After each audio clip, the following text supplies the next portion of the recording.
Bonjour à tous et bienvenue dans ce nouveau numéro de Distill News intitulé Boisson d'avril et envoyé à tous les abonnés le mercredi 7 avril 2022. Comme toujours, bien entendu, si vous n'êtes pas encore abonné à la newsletter, écoutez, n'hésitez surtout pas, ça se passe sur distillnews.com et c'est gratuit. Et sur ce, place au menu du jour. Alors, je vais vous faire un petit récap des fake news et véritables insolites qui ont été annoncés au 1er avril ou autour. On va parler des tendances du dernier baromètre SoWine d'Ainata. On va parler de thé alcoolisé, de rhum au café, de whisky mystère, mais aussi des marques d'alcool françaises les plus vendues aux États-Unis, des femmes influentes dans le whisky, des marques toujours mobilisées pour l'Ukraine et toujours plus de boissons RTD, de Ready to Drink.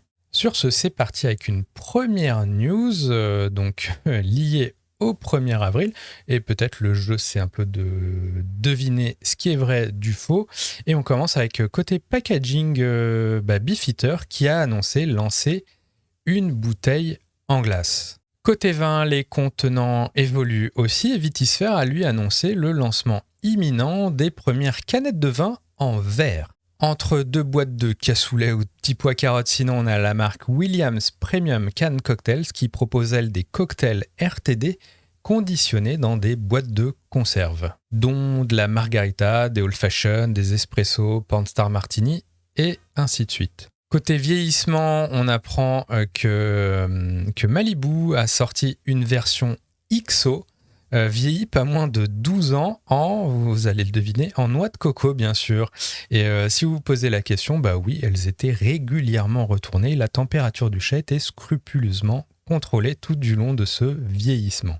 Dans une version plus sportive sinon, on a Whistle Pig qui sort un rye whisky avec un finish un peu particulier réalisé avec des battes de baseball toastées, et c'est évidemment une première mondiale. Plus fou encore, on apprend que la famille Van Winkle va lancer une vodka distillée à partir des stocks certainement trop nombreux de son bourbon Papy Van Winkle de 23 ans d'âge. Et avec pas moins de 3 distillations, autant vous dire que c'est de la pure, quoi. Côté hygiène maintenant, on a Saint-Amand Gin qui a annoncé lancer un déodorant, et puis petit truc cool, il est sans alcool et tient 72 heures, donc du top.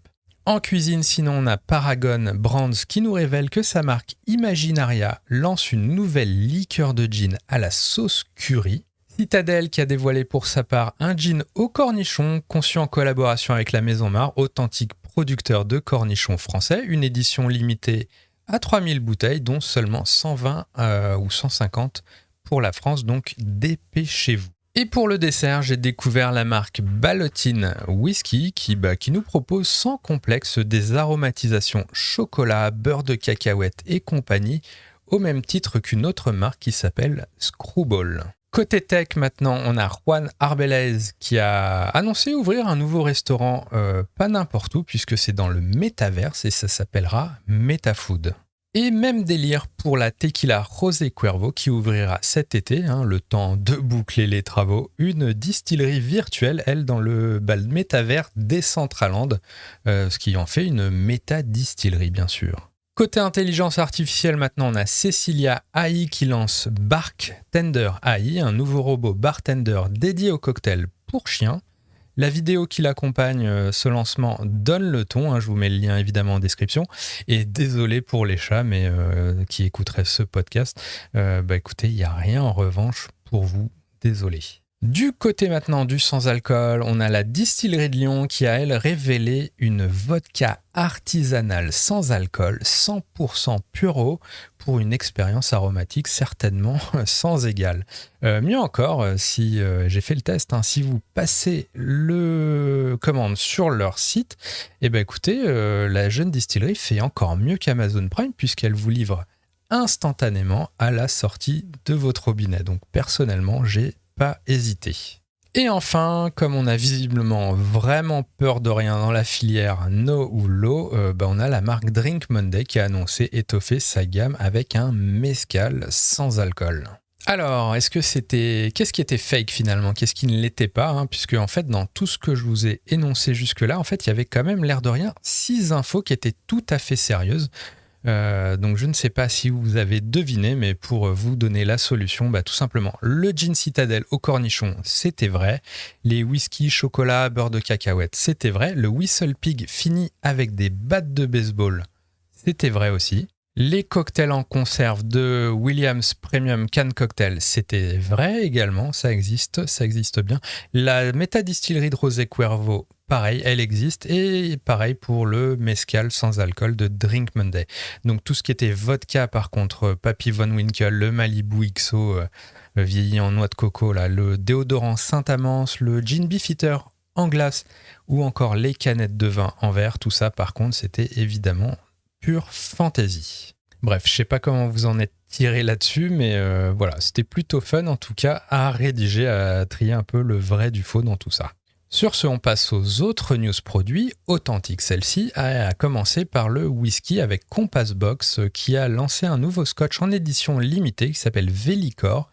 Et une constante chez Compass Box, c'est que les étiquettes sont toujours aussi jolies. Henriac dévoile pour sa part 4 nouvelles expressions, dont un triple distill de 22 ans d'âge, et c'est son plus vieux en fait triple distillé du genre. Bacardi annonce sinon un Greg Lachi, je ne sais jamais comment prononcer ça, toutes mes excuses aux puristes du scotch, mais voilà, un Greg Lachi 13 ans d'âge, fini en fût d'Armagnac. Et là, pareil, je trouve l'étiquette toujours aussi jolie, avec le petit bazar maniaque dessus. On a ensuite Sweetens Cove Spirits Company, qui donc c'est la marque de bourbon en fait du joueur de football américain Peyton Manning, qui inaugure Hennessy, un whisky qui se veut être la réconciliation entre le meilleur du Kentucky et du Tennessee. Retour en Irlande avec la distillerie Middleton qui lance elle une nouvelle série d'éditions limitées sous l'étiquette The Jameson Anthology, avec pour démarrer un Jameson Single Pot Still de 15 ans d'âge. Et enfin, Copperworks a pour sa part décidé pour le 1er avril d'aller à contre-courant de ses sorties habituelles, à savoir basées sur une transparence totale, et ce en sortant un whisky mystère pour le coup, dont elle ne précise volontairement rien, à savoir que vous n'avez pas de mention d'âge sur l'étiquette, vous n'avez pas le mash bill, vous ne savez pas combien de bouteilles il y a eu dans ce lot, enfin bref, whisky mystère. Côté rhum, maintenant, The Kraken relance une version café de son Spiced Rum, ça s'appelle The Kraken Roast Coffee. Renegade, qui est basé à la Grenade, présente pour sa part 5 nouveaux rhums issus de 4 fermes différentes, donc qui s'appellent Nursery Hope, Lake Antoine Upper, Lake Antoine Lower et Westerhall. Pour ses 90 ans, sinon, Nason annonce la sortie de nouvelles cuvées d'exception, dont la mise en vieillissement d'un rhum blanc en fût de Mizunara. Et enfin, les rhums de Ced dévoilent 2 nouvelles recettes, à savoir ananas, coco, citron vert, qui est disponible donc depuis le 1er avril. Puis à compter de mi-mai, il y aura également un fraise carambole yuzu. Côté gin maintenant, on a Kaoren qui lance un nouveau gin aromatisé à l'orange sanguine. Côté RTD, belle rubrique cette semaine avec déjà Bacardi qui déploie une nouvelle gamme de cocktails prêts à boire, à savoir sous la marque Tales Cocktail. Et là aussi, à l'instar de Upper Over de Brown Forman, ces recettes sont réalisées à base de spiritueux du portfolio de Bacardi. Donc par exemple, vous avez du Dewars, du Scotch Dewars pour le whisky sour, vous avez du gin Bombay Sapphire pour le gimlet et ainsi de suite. Next, le groupe Constellation Brands a lui révélé aux États-Unis une nouvelle marque de RTD à base de vin blanc et vin rouge qui s'appelle Next Round. Et toujours dans le même groupe, on a également Svedka Tropics Tea Spritz, donc une extension RTD de sa marque de vodka Svedka. En parlant de vodka justement, Ciroc annonce de même son arrivée sur le marché des prêts à boire en canette avec une gamme de 4 recettes. En France, sinon, on a un nouveau hard seltzer en bouteille qui fait son apparition et il s'appelle Setsun.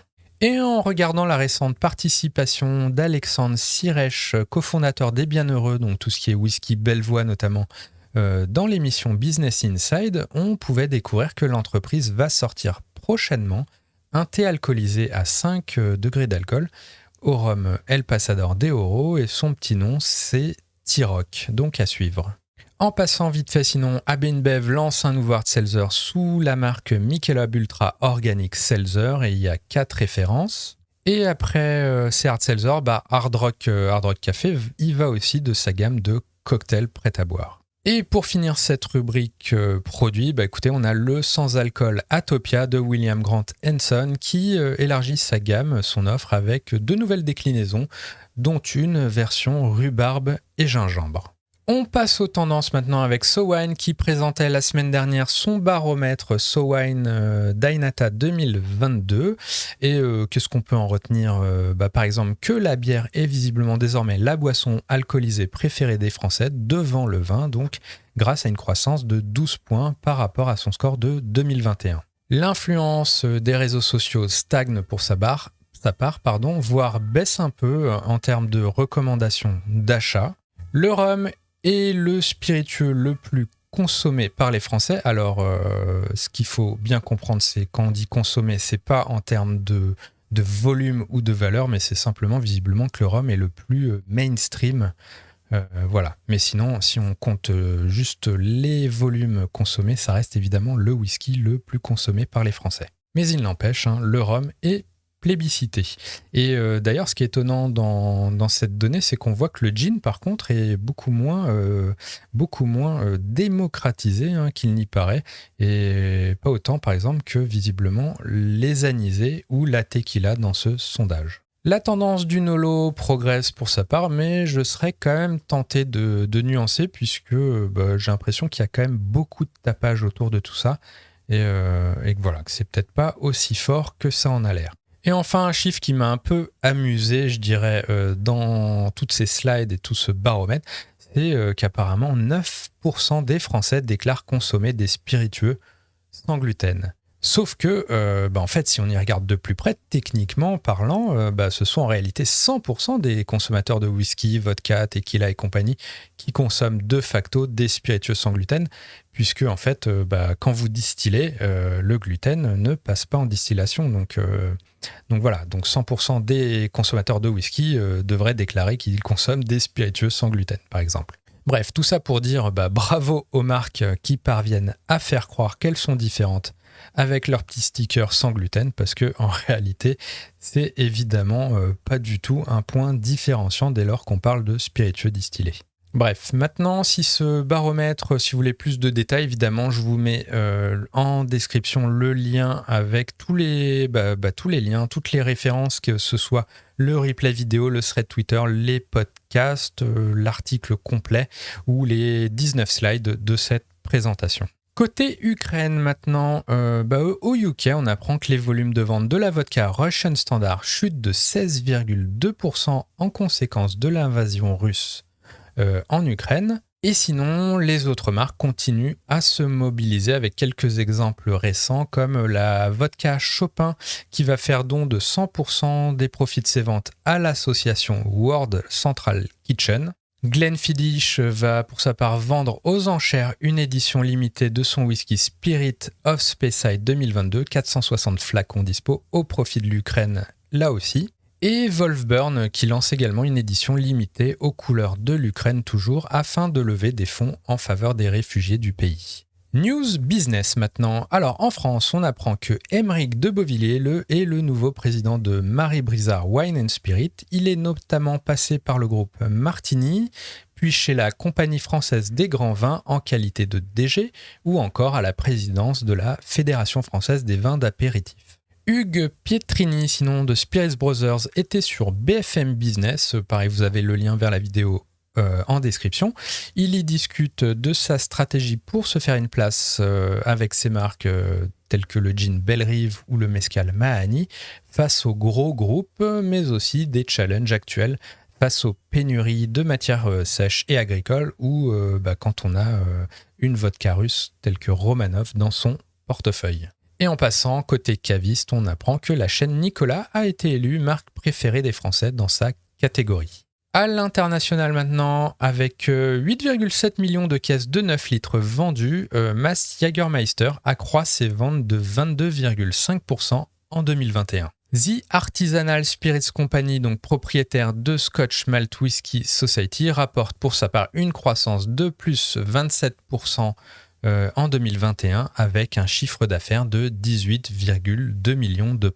Côté acquisition, Diageo a annoncé avoir fait l'acquisition de la marque de tequila aromatisée 21 Seeds, qui a été fondée en 2019 par 3 femmes entrepreneurs.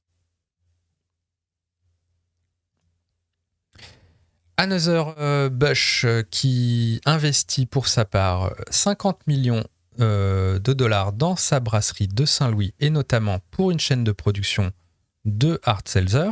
Adnams alerte pour sa part que ses prix vont augmenter en raison de la pénurie d'orge actuelle. Et à l'occasion de la prochaine Coupe du Monde de foot, on apprend que le Qatar va alléger ses règles sur l'alcool. Écologie maintenant, Suntory annonce que le groupe va dorénavant se fournir à 100% en électricité renouvelable pour alimenter ses 30 usines au Japon. Four Pillars, donc en Australie, annonce que ses jeans sont désormais officiellement neutres en carbone. Et Illegal Mezcal passe à une bouteille en verre 100% recyclé. Data maintenant, d'après The Insight Partners, le marché mondial du hard seltzer pourrait valoir près de 4,4 milliards de dollars d'ici 2028, contre 2,5 milliards de dollars aujourd'hui.